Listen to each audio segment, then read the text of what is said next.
Salam à tous et bienvenue sur Maroc 24. Pour ne rien manquer de nos prochaines vidéos, faites en sorte de vous abonner et d'activer la fonction de notification.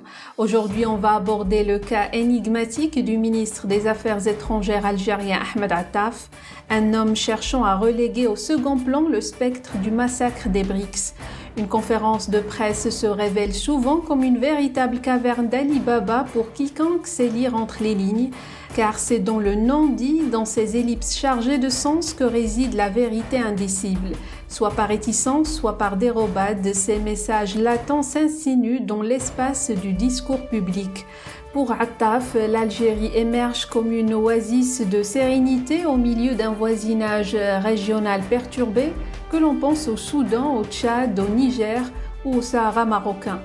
Restez avec nous pour plus de détails. C'est un article du journaliste Hakim Arif publié sur l'observateur.info. Lors de sa conférence de presse, le ministre des Affaires étrangères de l'Algérie Ahmed Attaf a laissé échapper quelques bulles d'air qui valent leur pesant d'or. Selon lui, l'Algérie est entourée par un ensemble de pays tous perturbés, le Soudan, le Tchad, le Niger et le Sahara occidental marocain. L'Algérie étant donc, comme chacun sait, une oasis de paix, de prospérité et de liberté au milieu de ce croissant naufrage. Pour expliquer les choses, ce qui est Sahara occidental pour lui ce sont les provinces du sud du Maroc.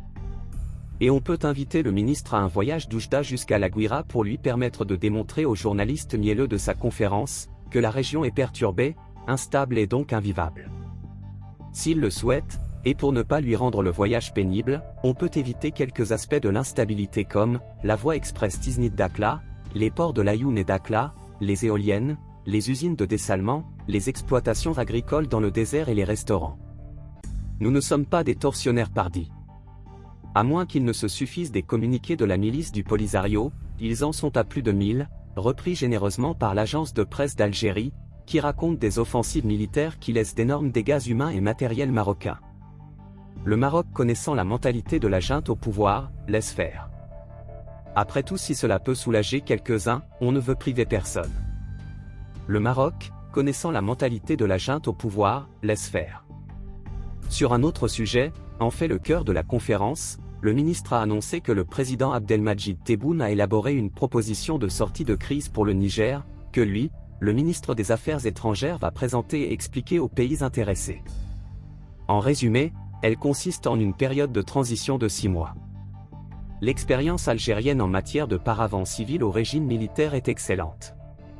Au lieu des 3 ans proposés par les dirigeants du putsch, comme les appelle le ministre qui en plus déclare que son pays refuse toute option militaire. Pacifiste comme personne, il oublie que son pays incite le Polisario à déclarer la guerre au Maroc.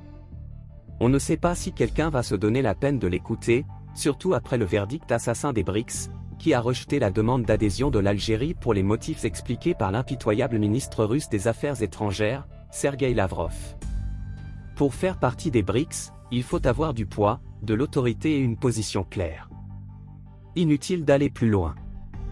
Mais apparemment, le pouvoir en Algérie, humilié et discrédité par son échec brixien, veut sortir la tête de l'eau, en faisant croire aux Algériens qu'il pèse lourd en Afrique. Enfin, comme il n'y avait pas vraiment de journalistes indépendants, le ministre s'en est bien sorti.